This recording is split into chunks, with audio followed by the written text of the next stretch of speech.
D'accord? Donc, la première étape ici,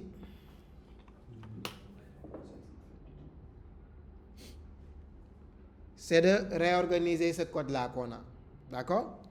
Donc, on va déjà, la première chose, c'est qu'on va garder dans le main, on va garder le MyApp.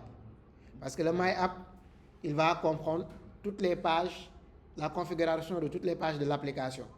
D'accord? Donc, qu'est-ce que j'avais dit la dernière fois? C'est que dans le MyApp, on a la classe matériel app qui va prendre en compte tous les paramètres de configuration du UI en général. D'accord? Tout ce qui est thème, tout ce qui est localisation. Localisation, quand on parle de localisation, c'est de l'internationalisation, le fait d'avoir plusieurs langues. D'accord? Donc, tout ce qui est paramétrage global de l'application.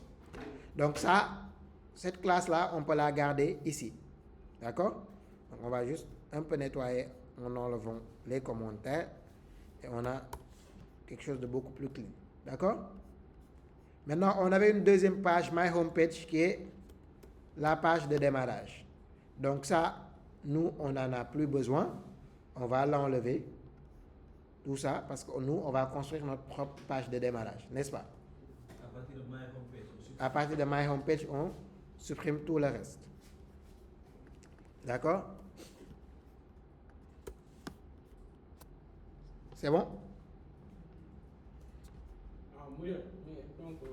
Il va signaler une erreur. On va corriger ça. Mais pour les projets, c'est toujours point d'art. Point d'art. C'est dans le lib que vous allez mettre les différents fichiers. Bonjour. Donc ici, l'application va avoir plusieurs écrans, n'est-ce pas? Donc dans notre dossier lib, on va créer un sous-dossier qui va prendre en compte que les écrans. D'accord? Quand on fait du développement, on a toujours une architecture pour le framework, mais on a aussi ce qu'on appelle une architecture pour notre code qui est propre. D'accord? Je ne sais pas si vous avez vu ça en Laravel. Vous avez parlé d'architecture MVC, MVVM, ainsi de suite, ainsi de suite. Donc, il y a différents types d'architecture. Pour nous, on va utiliser l'architecture la plus basique, c'est le MVC. D'accord? Model, View, Controller. Ici, les views, on va les appeler des écrans, des screens. D'accord? Donc, on va avoir un sous-dossier qui va s'appeler screen. Et dans ce sous-dossier-là, on aura tous les écrans de notre application. D'accord? Donc, qu'est-ce qu'on va faire? C'est que dans cet apprentissage, on va commencer par la page Home. D'accord? On va laisser la page de Splash là qui démarre au début. On va commencer par la page Home, après on va revenir par la page de Splash. D'accord? Pour ne pas qu'à chaque fois qu'on compile, qu'il fasse 2 étapes, quoi. On va travailler sur la première page d'abord, ensuite on revient. C'est bon? La page là est beaucoup plus complète. C'est la page où on a la carte, les différents boutons et tout ça. N'est-ce pas? D'accord? Donc, dans le dossier screen, on va créer un nouveau fichier. Donc, pour créer un nouveau fichier, on fait clic droit, New, et vous venez sur Dart File. D'accord? Donc, ensuite, vous donnez le nom du fichier. Donc, on va l'appeler Home Screen. Donc, ici, pour les noms de fichiers, on privilégie une certaine écriture. Donc, comme en Java. Donc, on a différents types d'écriture quand on crée les dossiers, quand on crée les variables, quand on crée les classes. D'accord? Pour les dossiers, en général, ou les fichiers, on privilégie cette façon d'écrire. Ça, le texte underscore, un autre texte. D'accord? Pour les classes, on a en général un majuscule, minuscule, majuscule, ainsi de suite. D'accord? C'est comme Java. Java. D'accord? Pour les variables, on privilégie commencer par la minuscule. S'il y a une séparation entre le nom, on ajoute majuscule, ainsi de suite. D'accord? Ça, cette écriture-là, c'est ce qu'on appelle le snake case. Comme snake, comme serpent. D'accord? Est-ce que l'écriture est plate? Donc, il n'y a que les underscores qui séparent les différents noms. D'accord? Par exemple, comme sur notre exemple, on a home screen. Donc, home va s'écrire comme ça. Screen. Donc, tout est plat. D'accord? Ça, c'est ce qu'on appelle le camel case. Camel comme chameau. D'accord? Donc, on a camel comme chameau, mais on a camel comme dromadaire aussi. D'accord? L'anglais ne fait pas trop la différence. D'accord? Donc, ici aussi, on a ce qu'on appelle le camel case. Ça, ce camel case, c'est comme ça. D'accord? On a deux types de camel case. Le camel case où ça commence par une minuscule ou le camel case où ça commence par une majuscule. D'accord? Et dans ce cas de figure, si on prend cet exemple-là, on aura ici home, screen. Et ça, c'est en général réservé pour les noms de classe. Et ici, on aura home, screen, par exemple, si ça devait être une variable. D'accord? Donc, on va voir ça. Donc, on crée, une fois qu'on donne le nom, on appuie juste sur Entrée et le fichier, il est créé. D'accord? Quelle est l'étape suivante ici? C'est de créer la classe HomeScreen. N'est-ce pas? Comme ce qu'on avait, comme ce qu'on a supprimé en bas. Et pour créer la classe ici, je vais vous donner une technique très très simple. On a dit que les classes, ils sont soit stateless, soit stateful. N'est-ce pas? Donc, pour créer des classes soit stateless, soit stateful, le plus simple, vous venez juste sur la page quand vous créez un nouveau fichier, vous tapez st et il va vous proposer si vous voulez créer new stateful widget ou new stateless widget. Donc, notre widget, c'est quasi sûr qu'il y aura des changements d'état dans l'écran. Donc, on va faire ça en stateful. Donc, on appuie juste sur Entrée et là, il nous crée une forme de classe. D'accord? On a juste à donner le nom, home screen, et le tour est joué. D'accord? Une fois qu'on donne le nom, on appuie sur Entrée et puis c'est OK. Attends, je vais désactiver ça. Ensuite, qu'est-ce qu'il nous reste à faire ici? C'est quoi le souci sur ce fichier? Stateful. Le type. Non, regardez bien le message.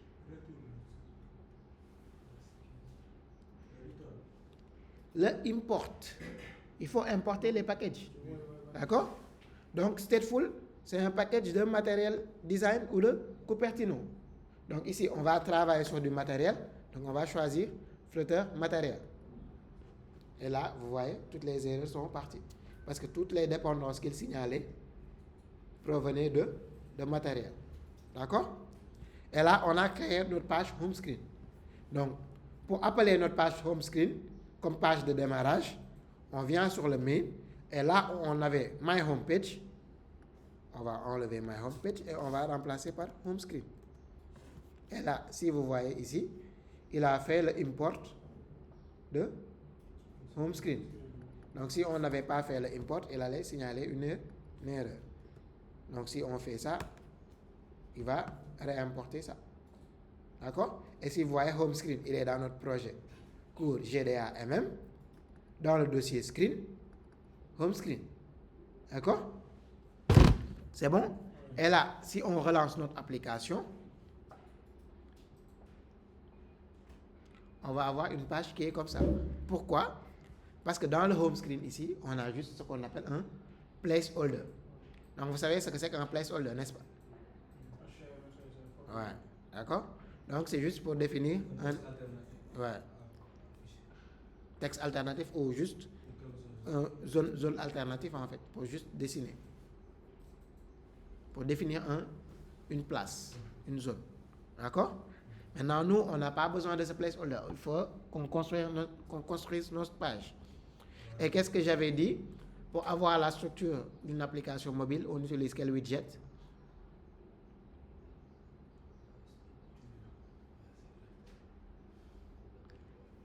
Ça fait longtemps, du coup, vous avez oublié. Le scaffold. Il faut bien retenir les trucs que je dis là. Le devoir, il y aura question de cours. D'accord?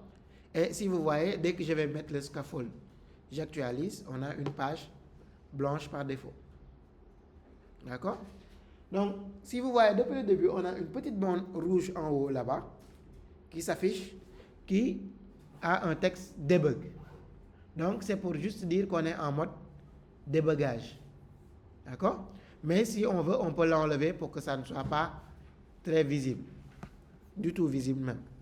Donc, si on vient dans les paramètres de matériel, on peut dire comment dirais c'est comment le nom encore, debug show check mode banner, et cette valeur là on va la mettre juste à false et automatiquement la bannière elle part. D'accord? Donc là on a un scaffold et l'écran ici de Wave, on va voir ensemble et on va y aller étape par étape.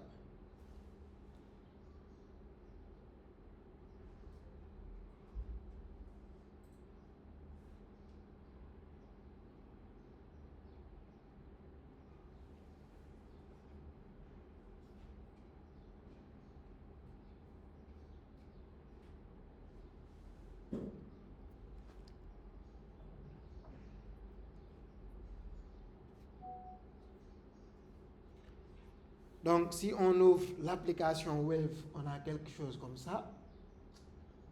D'accord? Donc, on a ici une barre qui va contenir le bouton là. D'accord? Et on a le texte du montant qui monte et qui descend. D'accord? On a la câble, on a les différents éléments. Donc, on va y aller étape par étape. Donc, on va y aller du haut vers le bas pour construire les différents éléments de l'écran. D'accord? Donc, quand j'expliquais la composition du scaffold, on avait parlé d'un composant qui va définir une zone. La zone qui est en haut quand on a le téléphone. D'accord? Donc, quand on a le téléphone, comme ça, on a le scaffold qui découpe le téléphone en plusieurs positions. D'accord? On avait vu ça, n'est-ce pas? D'accord? Ça, c'est le body. Et ça, c'est quoi? Le head.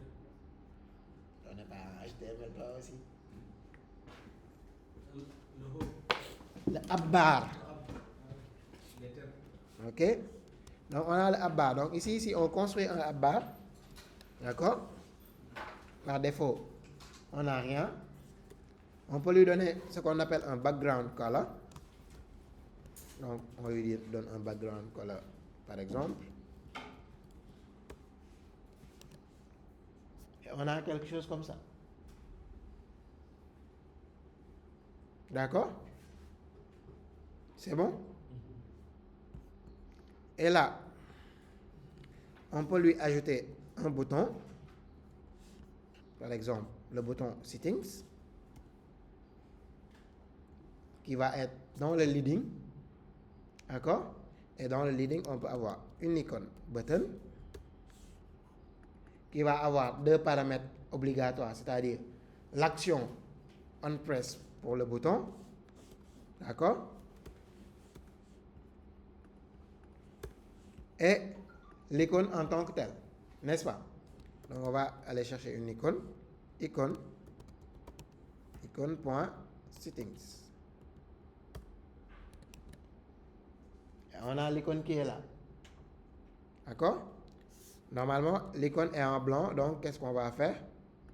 On va définir une couleur à l'icône. Color.white. Vous voyez? C'est bon?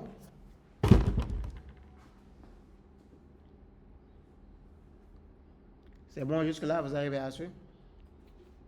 Pour le scaffold, monsieur, ça me demande d'importer encore une librairie. Import librairie package flotteur matériel pointer. Ouais, parce que est-ce que tu as importé, lors du stateful, tu avais importé matériel. C'est pourquoi j'ai dit il faut importer matériel. Si tu n'avais pas importé Cupertino, tu avais importé Cupertino. Donc si tu as matériel, tu n'as pas besoin de Cupertino. Matériel englobe le tout. Cupertino, il gère juste le stateful par rapport à iOS.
C'est bon?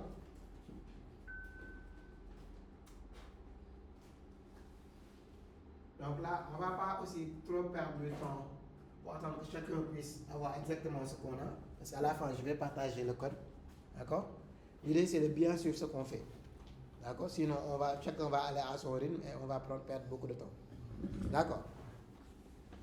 Donc, il faut bien suivre. Après, on va revenir. Si vous avez des questions, vous posez les questions. OK? Donc, ici, on a un bouton qui nous permet de faire une action. Donc, on peut même afficher pour voir cette action-là, qu'est-ce que ça va faire. Donc, on va juste faire un print. Et on va dire ici, settings, par exemple, sur le print. D'accord? Et là, si on vient sur le run, on appuie sur le bouton. Qu'est-ce qui se passe?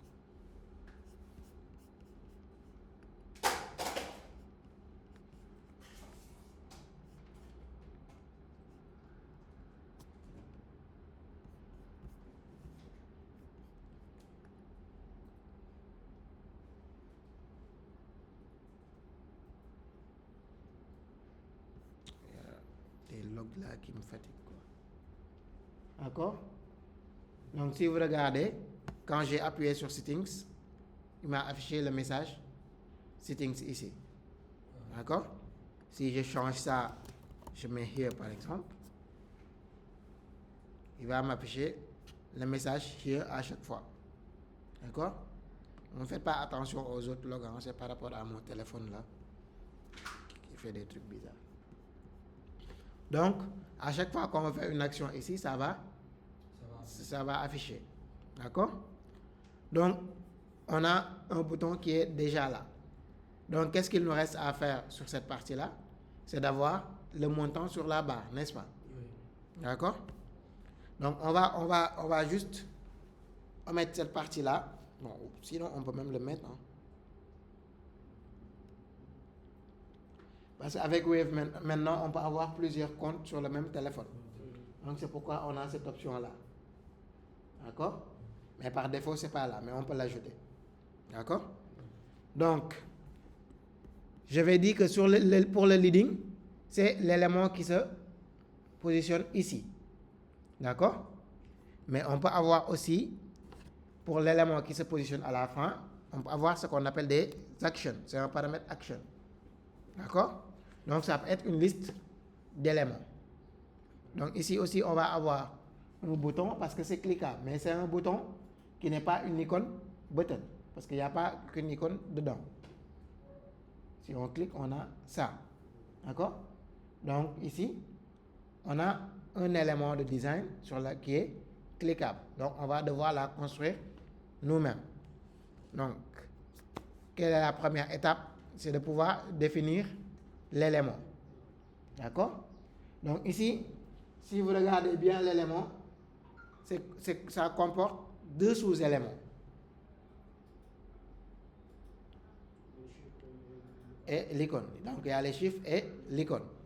Donc, pour mettre deux éléments de cette manière, qu'est-ce qu'on peut utiliser de manière logique simple? Deux éléments, côte à côte. Est-ce qu'on a besoin d'une liste? C'est juste deux éléments. Sur le design.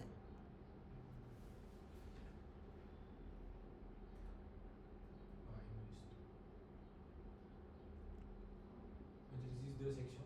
Comment les éléments sont positionnés ici? Ils sont positionnés à l'intérieur. Ils sont positionnés à l'intérieur du blanc. Mais de quelle manière? Horizontalement ou verticalement?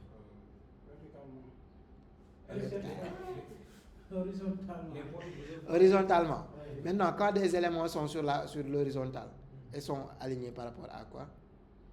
Par rapport au settings. C'est par rapport à la ligne ou par rapport à la colonne? Non, c'est par rapport à la ligne. À la ligne.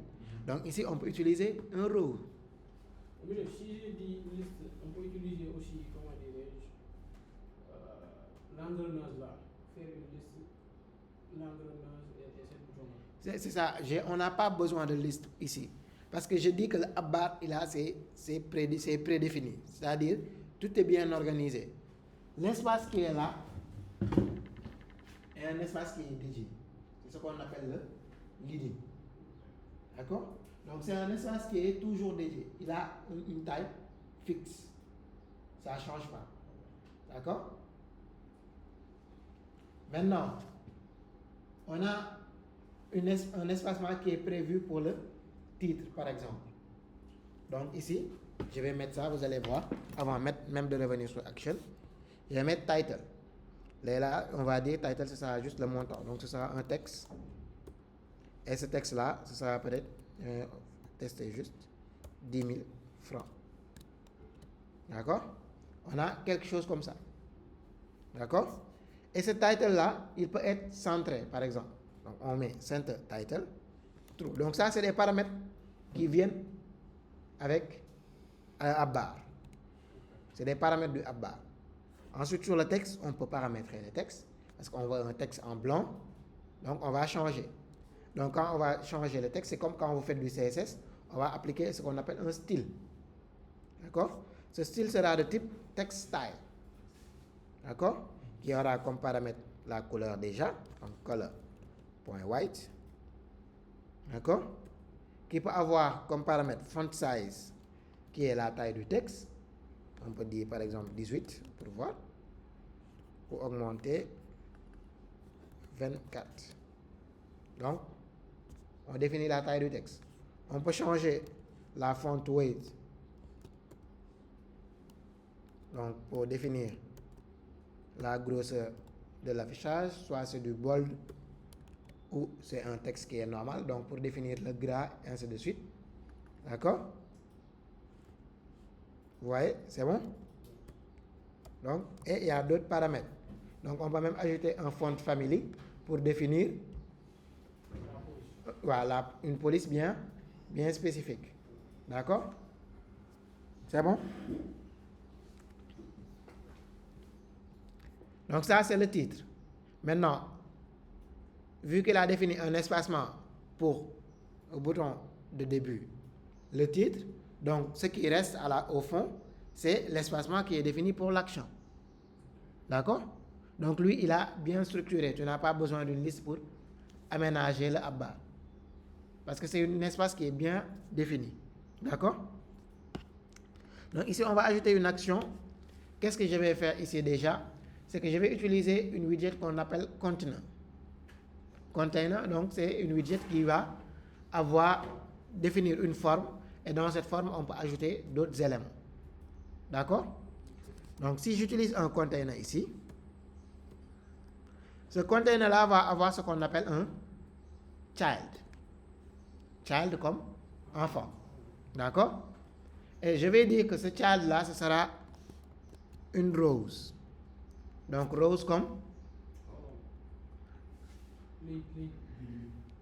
rose comme ligne. D'accord? Mais ce rose-là, vu que c'est une ligne, il va avoir, au lieu d'avoir juste un child, il va avoir children. D'accord? Des enfants. Qui sera une liste de widgets. D'accord? Le premier élément ici, ce sera quoi? Le premier élément de la rose. Ce sera l'icône. Donc, on va juste appeler une icône ici. Icône. Et l'icône, ce sera icône. Je vais voir s'il y a une icône pour sim.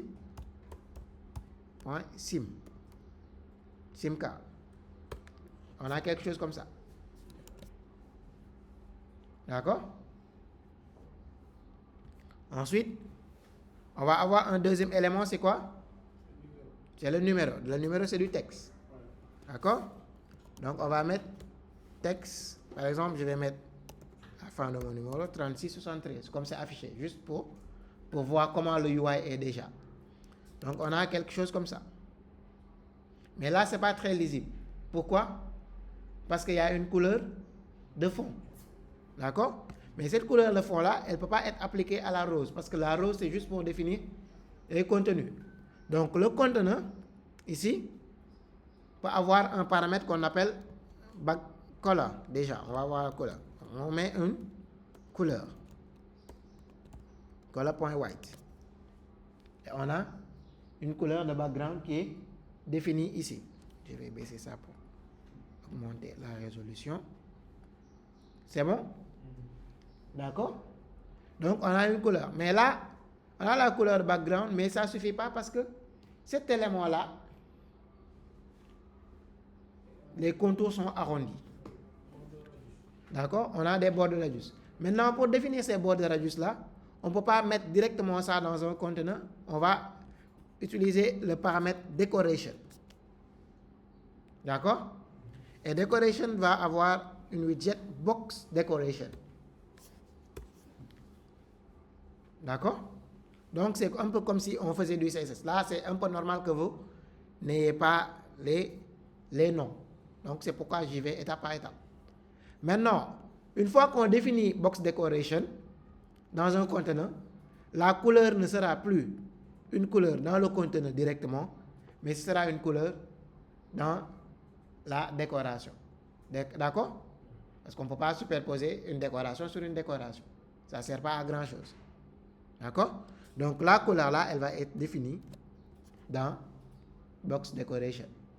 Ensuite, qu'est-ce qu'on va faire? On va ajouter juste border radius et on va appeler border radius point circulaire, donc pour définir que ce sera des semi-cercles sur tous les axes.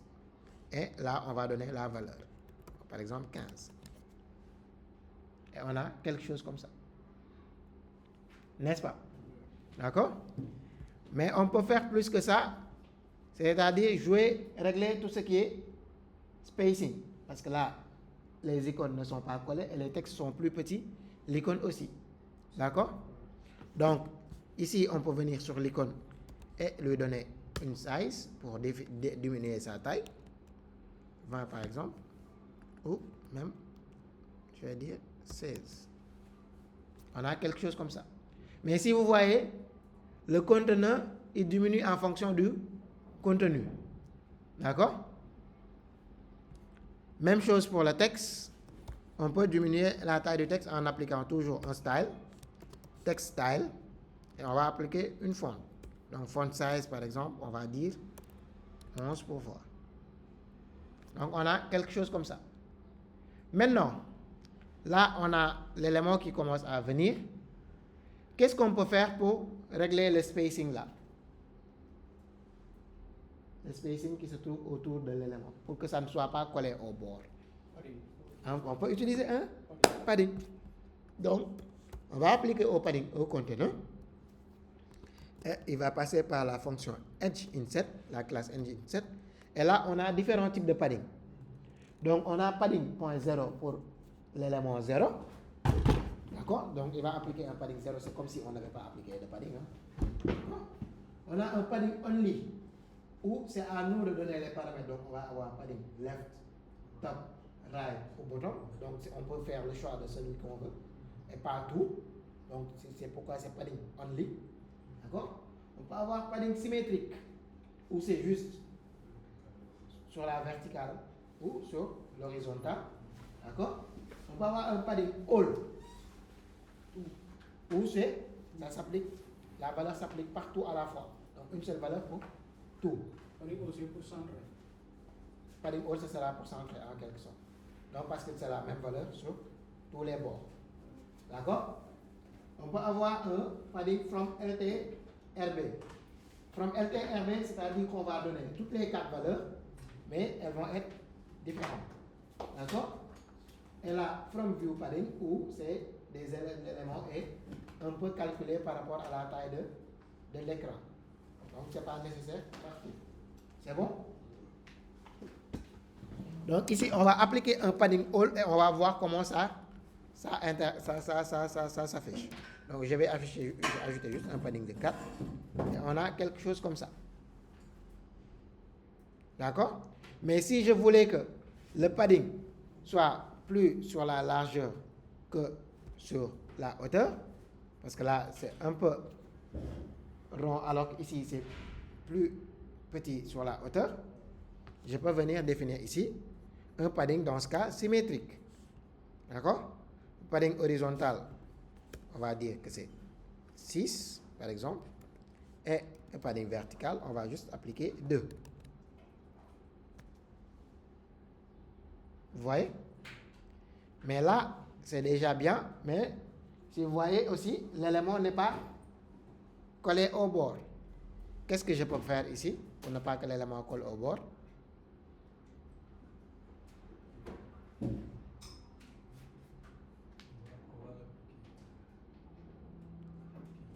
Si c'est pas padding, c'est quoi? Margin. Donc, c'est les mêmes logiques qui reviennent. Donc, on va appliquer une margin. Mais ici, la margin, on n'a pas besoin que ce soit sur tout. N'est-ce pas? C'est juste sur un décalage sur la droite. Donc, on va ajouter un only et l'appliquer à right, par exemple, 8. D'accord? Donc le margin, ça concerne tous les éléments.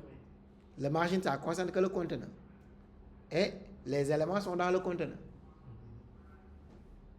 D'accord? Le conteneur, c'est comme le div. Exactement, c'est comme le div. C'est un élément pour déterminer un contour. Donc, conteneur comme conteneur.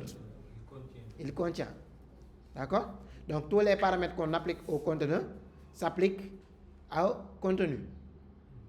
D'accord? Et là, on peut plus affiner. On peut mettre un petit spacing entre le texte et l'icône. Donc, pour ça, on va venir dans le rose et on va juste ajouter ce qu'on appelle un size box. Donc, c'est un box avec une taille. Donc, on peut dire size box, par exemple, 2. Donc, là, on a appliqué juste un width. Width, c'est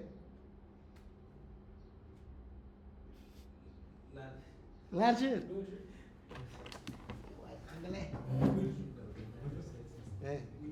Width, voilà. La largeur. With height. Voilà. Là, si vous êtes truc en anglais, ce sera compliqué. Là, si j'augmente la taille, vous allez voir que la séparation entre les éléments va aussi augmenter. Donc, il faut trouver juste la bonne taille pour que ça s'affiche bien. Et on peut appliquer même des couleurs à nos éléments ici. Color, point black, pour que ça soit plus noir. Oups, black.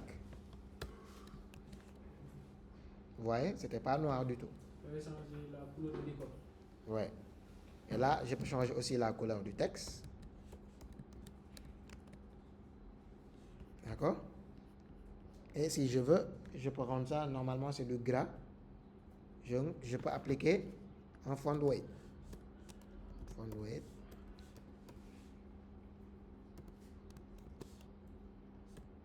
Point bold. Par exemple. Donc on a du gras. Mais si je veux avoir un gras qui est moins gras que ça, je peux passer par les nuances de gras. Donc je peux diminuer ça, mettre du weight 700. Donc ça va être gras, mais moins gras que le bold. Ou 600. Là, on ne voit pas trop de la différence parce que le texte est petit. Donc si je mets 500 par exemple, vous allez voir. Ici, ça change, mais ce n'est pas très visible. Donc si vous voyez 400, vous voyez la différence entre le 400 et le 500. Donc à partir de 500, il y a juste de petits changements qui ne sont pas très visibles vu que le texte est petit. Là, je vais zoomer sur la barre pour voir les détails. Donc si je mets 500, vous voyez, il y a juste le changement, il est très peu visible en fait. Mais c'est des petites astuces qui peuvent jouer par rapport aux tailles de l'écran. D'accord? Par exemple, sur une tablette, ces changements-là peuvent être beaucoup plus visibles. D'accord? C'est bon? Donc, vous avez vu un peu comment ça se présente, n'est-ce pas? Jusque-là, il n'y a pas grand-chose de compliqué. D'accord? Maintenant, ici, qu'est-ce qu'on a fait? C'est qu'on a ajouté une action, mais sur cette action-là, on ne peut rien faire. Ici, on peut cliquer parce qu'on a une icône button, n'est-ce pas? D'accord? Mais ici, on a construit l'élément par rapport à notre besoin. N'est-ce pas? Donc, du coup, on ne peut pas cliquer dessus.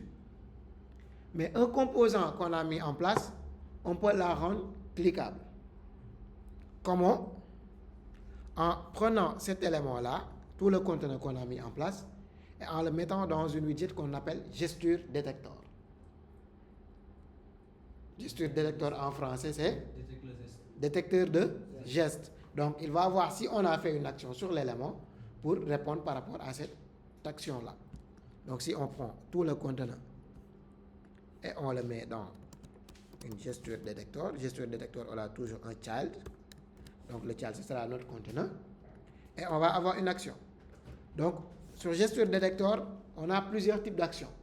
Donc, on peut avoir un on tap pour dire qu'il a juste tapé sur l'élément, un long press qu'il a cliqué et qu'il a appuyé, d'accord? Un double tap qu'il a cliqué 2 fois, double tap cancel, double tap down, ainsi de suite, ainsi de suite. Donc il y a tellement d'actions qu'on peut faire sur le tactile. C'est comme du JavaScript. Ouais, c'est un peu comme du JavaScript. Et ça, c'est du Dart. Mais bon, en général, les langages, les trucs, ils restent les mêmes. D'accord? Le drag behavior, c'est juste pour faire du drag and drop, ainsi de suite. D'accord? Ici, on a juste besoin, nous, d'une fonction simple, c'est le onTap. Le onTap, c'est l'équivalent du onPress de l'icône button. D'accord? C'est juste que on a deux noms différents. Donc, si on fait un onTap ici, on peut dire que on peut faire un print pour juste dire ici que l'action, ce sera changer de compte.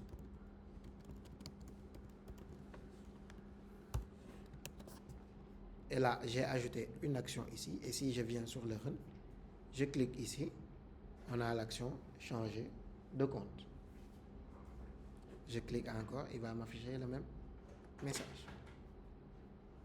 D'accord? Donc, il s'agit que l'action qu'on a fait est prise en compte. Si je change par exemple le on tap, je mets on double tap, par exemple, ici, double clic. Si je clique une seule fois, il n'y a rien qui s'affiche. Je clique une seule fois, il n'y a rien qui s'affiche. Mais si j'enchaîne, double clic, ça s'affiche. D'accord? C'est bon?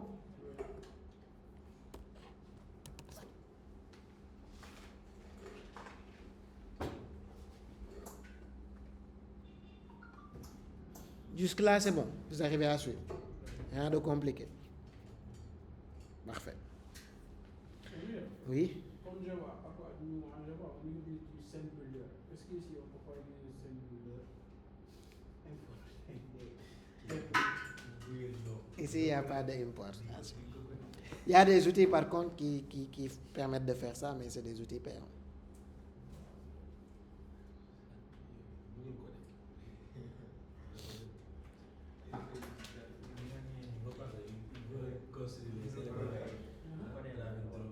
Le drag and drop, c'est bien, mais ça a ses limites. Ça a vraiment ses limites.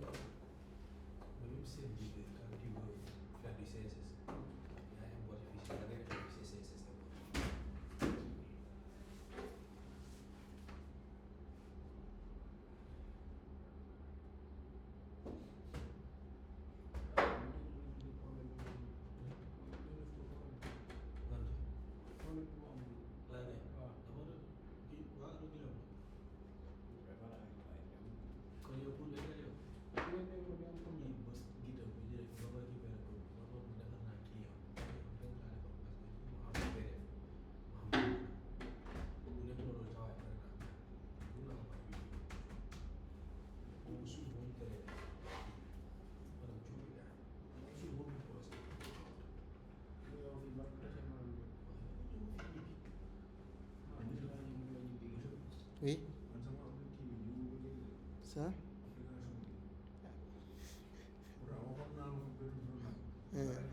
Tu n'as pas essayé de voir c'est quoi le souci. Je coupe la vidéo, hein, je vais relancer.